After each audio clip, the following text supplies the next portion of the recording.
Assalamualaikum warahmatullahi wabarakatuh. Perkenalkan, nama saya Andra Asisa dari Prodi Perbankan Syariah kelompok 1 NIM 612020220027. Baik, saya akan menjelaskan tentang penggunaan dan penulisan huruf dan kata.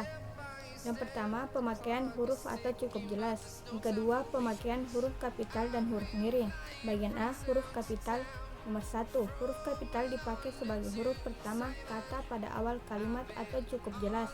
Yang kedua, huruf kapital dipakai sebagai huruf pertama petikan langsung.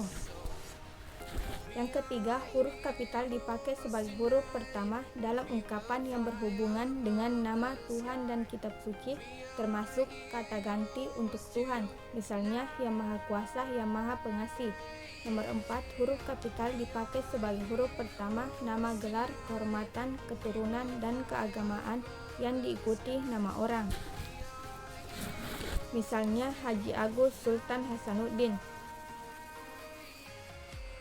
Yang kelima, huruf kapital dipakai sebagai huruf pertama unsur, nama jabatan, dan pangkat yang diikuti nama orang atau yang dipakai sebagai pengganti nama orang tertentu, nama instansi atau nama tempat. Misalnya Wakil Presiden Adam Malik, Sekretaris Jenderal Departemen Pertanian, Gubernur Daerah Istimewa Yogyakarta. Yang keenam, huruf kapital dipakai sebagai huruf pertama unsur-unsur nama orang atau jelas, misalnya Amir Hamzah.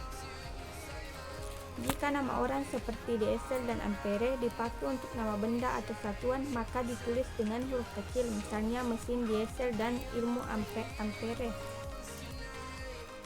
Yang ketujuh, huruf kapital dipakai sebagai huruf pertama nama bangsa, suku bangsa, dan bahasa, misalnya bangsa Indonesia, suku Bunda, bahasa Inggris.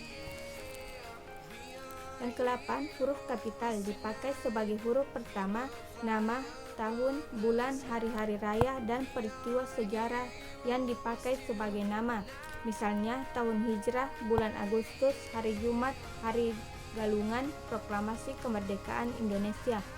Yang ke-9, huruf kapital dipakai sebagai huruf pertama nama geografi yang menjadi unsur nama diri, misalnya Gunung Semeru, Kali Brantas. Yang ke-10, huruf kapital dipakai sebagai huruf pertama semua unsur nama negara, lembaga pemerintah, dan ketatanegaraan, serta nama dokumen resmi kecuali kata seperti dan, misalnya Republik Indonesia, Majelis Permusyawaratan Rakyat, Keputusan Presiden Republik Indonesia Nomor 57 Tahun 1972. Menjadi sebuah republik, beberapa badan hukum kerjasama antara pemerintah dan rakyat menurut undang-undang yang berlaku.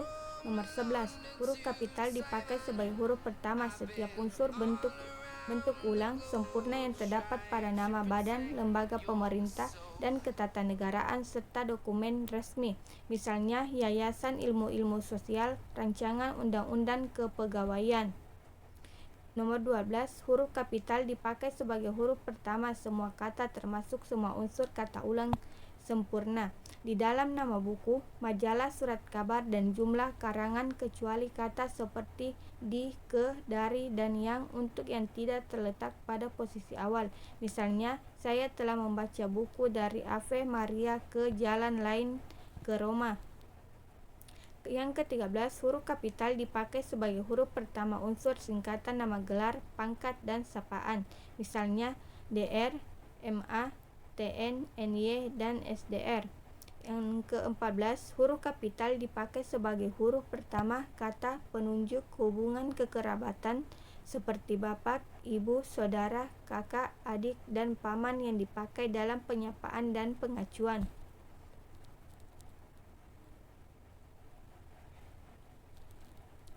Contohnya, kita harus menghormati bapak dan ibu kita, semua kakak dan adik saya sudah berkeluarga.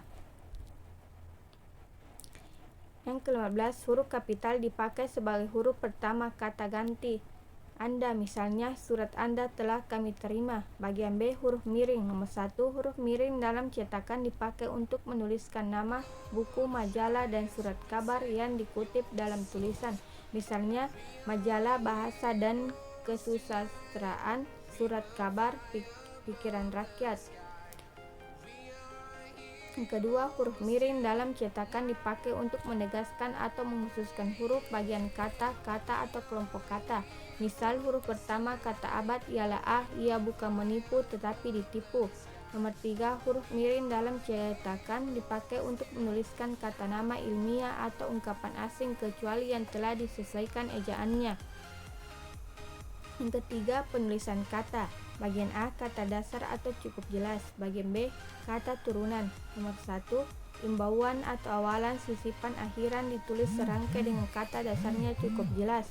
Nomor 2, jika bentuk dasar berupa gabungan kata, awalan atau akhiran ditulis serangkai dengan kata yang langsung mengikuti atau mendahulunya. Misalnya bertepuk tangan atau garis dibawahi. Yang ketiga, jika bentuk dasar yang berupa gabungan kata mendapat awalan dan akhiran sekaligus unsur gabungan kata itu ditulis serangkai, misalnya menggaris bawahi, menyebarluaskan. Yang keempat, jika salah satu unsur gabungan kata hanya dipakai dalam kombinasi gabungan kata itu ditulis serangkai, misalnya antar kota, dasawarsa, demoralisasi, mancanegara, narapidana, ultramodern. Bagian C, kata ulang. Bentuk ulang ditulis secara lengkap dengan menggunakan tanda hubung atau cukup jelas. Bagian D, gabungan kata. Nomor 1, gabungan kata yang lazim disebut kata majemuk, termasuk istilah khusus, unsur-unsurnya ditulis terpisah, misalnya duta besar, mata pelajaran persegi panjang.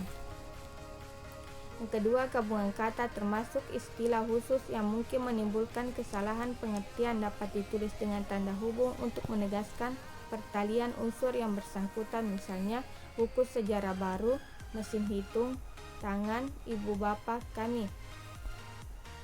Yang kedua, gabungan kata termasuk istilah khusus yang mungkin menimbulkan kesalahan pengertian dapat ditulis dengan tanda hubung untuk menegaskan pertahanan unsur yang bersangkutan, misalnya buku sejarah baru, mesin hitung, tangan, ibu bapak kami.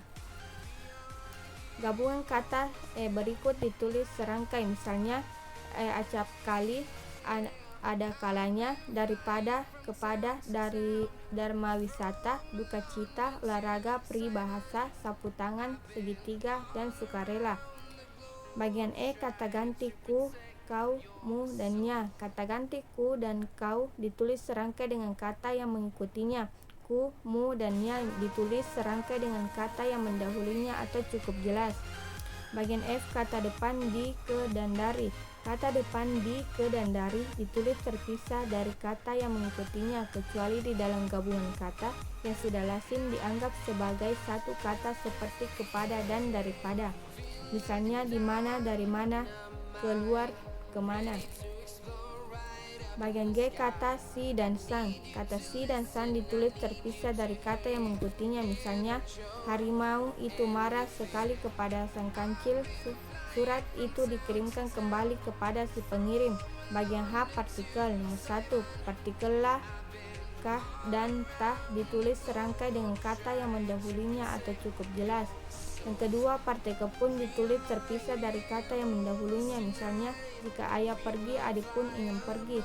Jangankan 2 kali, sekalipun ia belum pernah datang ke rumahku.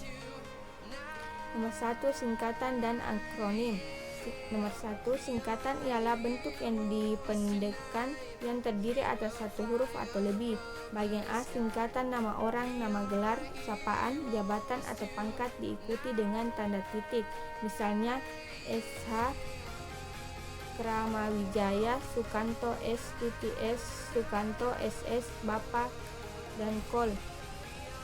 Bagian B, singkatan nama resmi lembaga pemerintah dan ketatanegaraan, badan atau organisasi, serta nama dokumen resmi yang terdiri atas huruf awal kata ditulis dengan huruf kapital dan tidak diikuti dengan tanda titik, misalnya DPR, GBHT, dan PT.